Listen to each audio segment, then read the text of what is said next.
ঢাকা কুমিল্লা সরাসরি রেলপথ নির্মাণ হচ্ছে। বাংলাদেশের পূর্বাঞ্চলের 10 জেলার মানুষের দীর্ঘদিনের দাবি ছিল যেন নারায়ণগঞ্জ থেকে কুমিল্লা সরাসরি রেলপথ নির্মাণ হয়। আমরা অনেক দিন আগে থেকে শুনছিলাম, গত সরকার আমলে শুনেছিলাম ঢাকা কুমিল্লা সরাসরি রেলপথ নির্মাণ হবে, ঢাকার সাথে চট্টগ্রামের বুলেট ট্রেন হবে, সমীক্ষা চলছিল। পরে দেখলাম আমার সব বাদ হয়ে গিয়েছে। তো এই অঞ্চলের মানুষ বারবার হতাশ হচ্ছিল এবং আমাদের এই এলাকার একজন নেতা রাজনীতিবিদ মনিরুল হক চৌধুরী উনি দীর্ঘদিন যাবৎ ঢাকা কুমিল্লা সরাসরি রেলপথ নির্মাণের দাবি করে আসছিলেন। তো সকল জল্পনা কল্পনা অবসান ঘটে আসলে আলোর মুখ দেখতে যাচ্ছে। আপনারা জানেন যে বর্তমান যে রেলপথটি রয়েছে ঢাকা কুমিল্লা চট্টগ্রামের, এখানে আসলে এই রেলপথটি আমাদের জন্য দুর্ভোগ। কারণ এখানে ঢাকা থেকে কুমিল্লা যাওয়ার জন্য আমাদেরকে অতিরিক্ত 4টি জেলা ঘুরতে হচ্ছে। আমাদেরকে ঢাকা থেকে কুমিল্লা যাওয়ার জন্য আমাদেরকে যেতে হচ্ছে গাজীপুর, যেতে হচ্ছে নরসিংদী, কিশোরগঞ্জ, ব্রাহ্মণবাড়িয়া ঘুরে আমাদেরকে যেতে হয় কুমিল্লা। মানে অতিরিক্ত 100 কিলোমিটার বেশি পথ ঘুরে আমাদেরকে কুমিল্লা যেতে হচ্ছে বা চট্টগ্রাম যেতে হচ্ছে। তো আসলে এই অঞ্চলের মানুষের জন্য এই রেলপথটি কোনো কাজে আসছে না।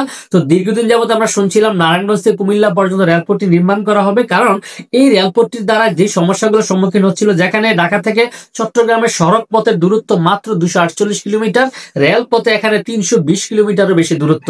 তো এই যে অতিরিক্ত পথ ঘোরাটাকে কমিয়ে আনার জন্য, কারণ চট্টগ্রাম হচ্ছে বাংলাদেশের একটি গুরুত্বপূর্ণ বন্দর, এই বন্দরের সাথে বাংলাদেশের বাণিজ্যিক রাজধানীর সাথে ঢাকার যোগাযোগ ব্যবস্থা সমৃদ্ধ করার জন্য নারায়ণগঞ্জ কুমিল্লা রেলপথ নির্মাণের কার্যক্রম আমরা অনেকদিন আগে থেকে শুনছিলাম।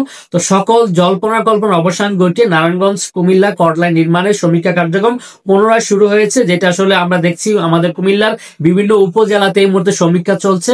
এই সমীক্ষাগুলো 2025 সালের মধ্যে শেষ হবে এবং 2026 সালের মধ্যে জমি অধিগ্রহণের কার্যক্রম শুরু হবে। এবং সবচেয়ে মজার বিষয় হচ্ছে রেলপথ যেখানে নির্মাণ হচ্ছে এখানে 80.6 কিলোমিটার রেলপথ হবে। এই রাস্তাটা হবে হচ্ছে নারায়ণগঞ্জের শ্যামপুর, নারায়ণগঞ্জ বন্দর, সোনারগাঁও, মেঘনা, তিতাস, মুরাদনগর, দেবিদ্যা, বুড়িচিং হয়ে কুমিল্লা সদরে যুক্ত হবে।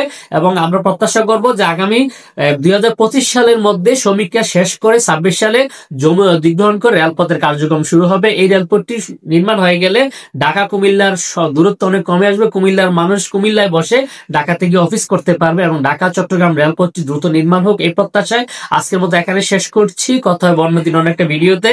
ভালো থাকবেন সবাই, আল্লাহ হাফেজ।